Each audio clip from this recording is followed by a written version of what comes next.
The police bring in Cassandra Goth as she is one of the suspects. Dawn and Cassandra were to be wed. Mortimer and Bella have invited elite of the elite and spent a ton of money. Mortimer goes into a rage because the groom is nowhere to be found. Dawn casually shows up a couple hours late while the guests are still waiting, just to break it off with Cassandra.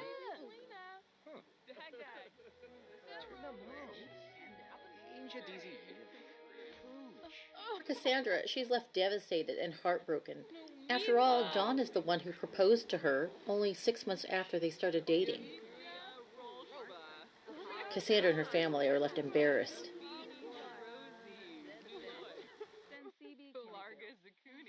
The wedding is off.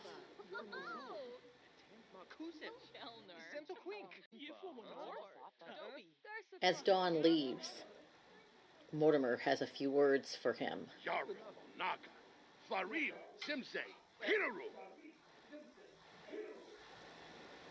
Threatens to ruin Dawn.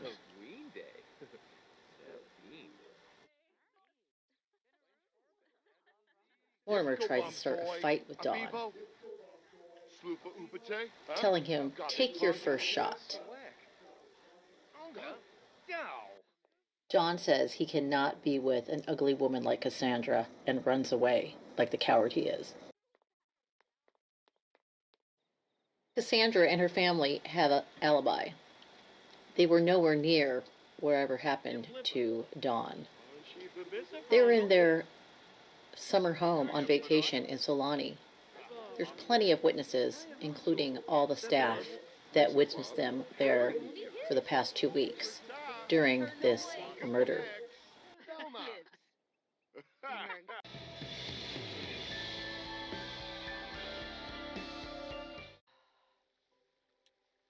Bring in suspect number 2, Katrina Caliente. Don starts stalking Katrina shortly after he leaves Cassandra at the altar. He runs into her at the spa while she's getting a massage, and other places.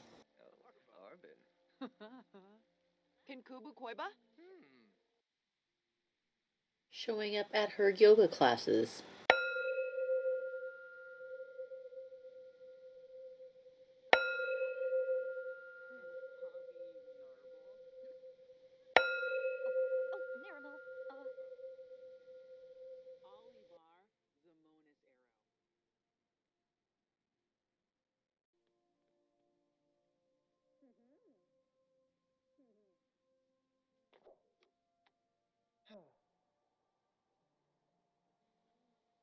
Soon, Katrina falls head over heels for sweet-talking Don and feels sorry for him. He has no place to stay since he broke things off with Cassandra, and then soon Katrina moves him into her own home. Things get quite steamy between Don and Katrina, and a lot of people noticed.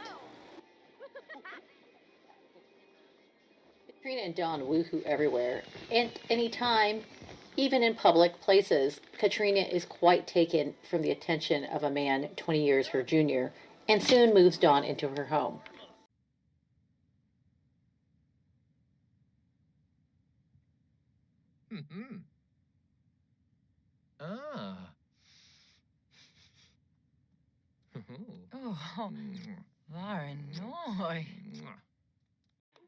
Katrina, too, has an alibi. She was with her group, the Upper Crust.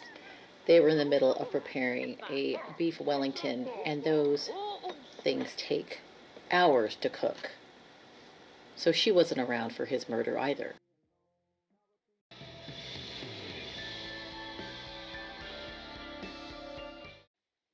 Police bring in suspect number 3, Dina Caliente. Soon after Dawn moves in, Katrina's daughter, Dina moves back into the house, she's had some bad luck. Of course, Don starts messing around with Dina, and they start a fling right under Katrina's nose. Jarb. Oh, Harfin Wanu. Dina, too, has an alibi. After her mother Katrina found out about her and Don, she was kicked out of the house, alongside Don. But Dina moved out of the country, and records show she was nowhere near the site as well.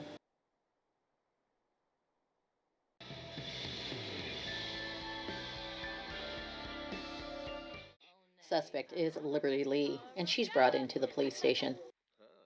Don was always looking for another woman, and he used to hang out at the university. This is where he met Liberty. She would do anything for him. She followed him around wherever he went, and he didn't take her anywhere. Liberty liked the attention from an older man who said he had money, but he only used her for sex. He never took her or introduced her to anyone. Batista single. Huh? John ended up getting Liberty pregnant, and he said he was going to take care of her and the babies. Liberty, too, has a alibi. She was in labor, having Don Lothario's triplets. Besides being pregnant, she was not able to hold an axe or even wield it. And her alibi checks out.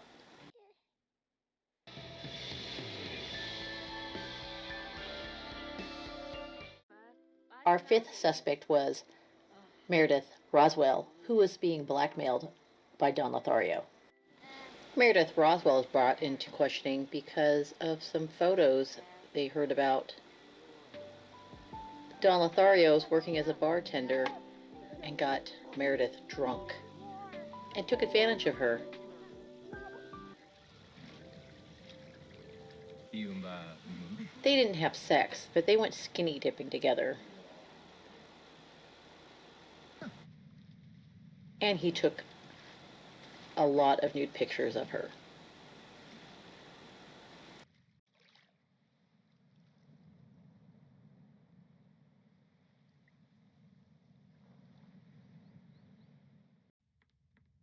Dawn went to her house while the husband was gone on a business trip, brought the photos, kept them a little decent for her, but said he wanted $500,000 for them, or he would be showing her husband those photos. And of course there was a big argument. Meredith tells Ted he's going to leak those photos, and they pay Dawn $500,000. Ted believes nothing happened between Dawn and Meredith, but he takes her on all his business trips, which is where they were. That's their alibi. They were getting ready to get on a plane, and there's many witnesses. So they weren't near the murder scene.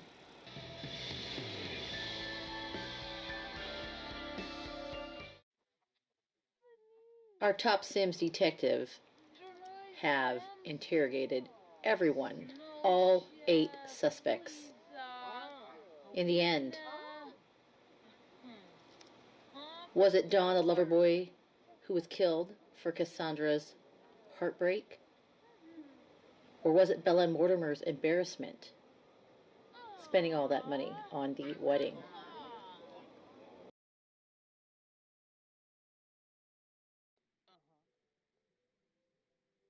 Was it Katrina's betrayal or Dina's jealousy? Tearing mother and daughter apart. Will these two make up?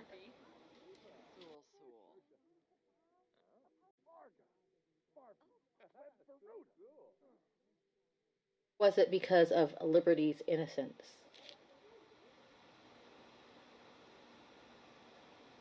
Or in the end, was it just about money? Was it about Meredith's and Ted's money? Couples still are having issues.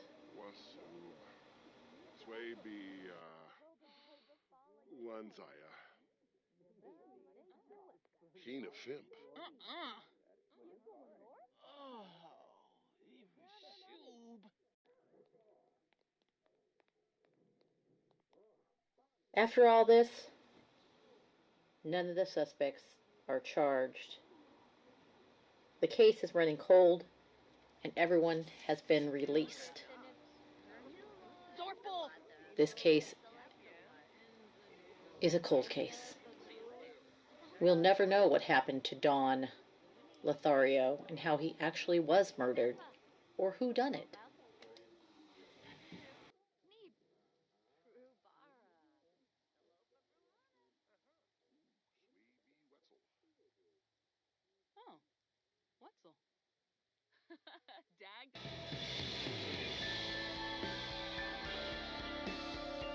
Stevie. Ah. This is what happened in Don's last 24 hours. Don went to work out early in the morning and ran into Cassandra. Crowbar. While they were speaking outside, someone did a hit and run. He was mildly injured, and the police were called, but no one found out who did it.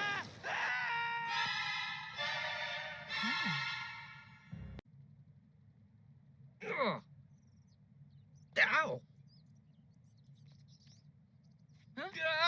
Giuseppe?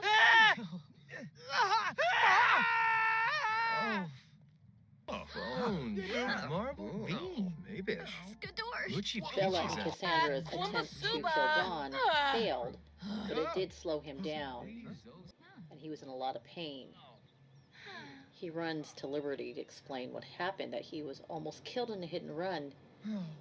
She invites him in to take a hot bath and lets him know they're having 3 children. 3 babies. Jujube. She says she'll draw him a bath. Parsafe? Cubepta. Barno Imbu? Yips? Sviva.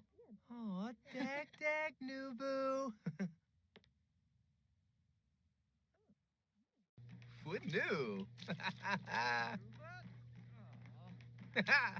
Liberty says, here, use my face mask. And here's my radio. I'll just leave it right here and leave.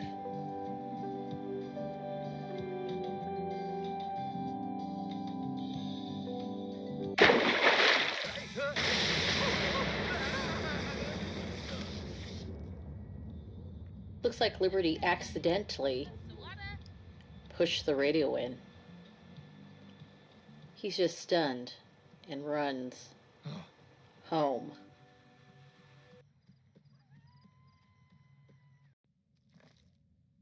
Dina tells Dawn she's made her famous mac and cheese just for him. Come and grab a serving.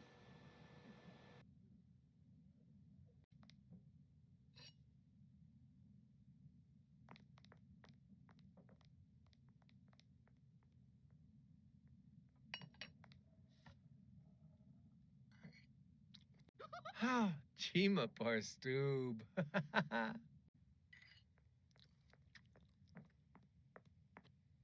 We do see that Dina put poison in his food. He says he needs to get away. There's too much going on, and he's going to go camping. Oh, after he throws up. But he'll be at Henford on Bagley. He'll be out of touch for a while. So he sets up his camping site. But something happens. But here comes a masked figure to his tent. They do this pile drive into the ground. He's only dazed, unconscious for a little bit.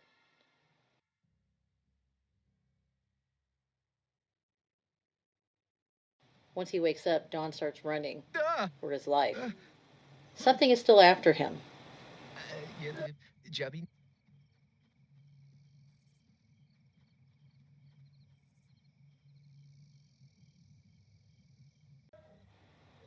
And they catch up and do this beautiful stab him in the chest, flying through the air. He's bleeding, but he's not dead. Oh, look who it is. Ted Roswell and Mortimer Goth. They let him squirm away, and he runs off. Looks like he changed his clothes in a hurry.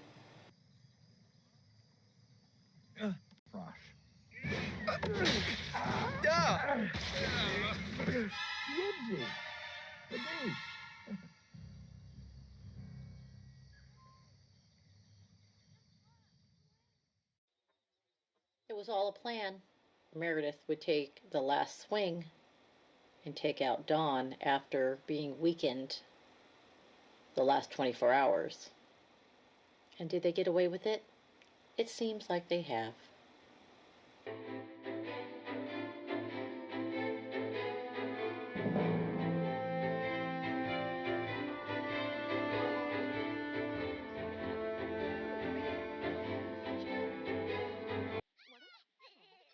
And now you know who killed Don Lothario. Well, that is the end. Thank you so much for watching my channel, and have a great night. See you next time.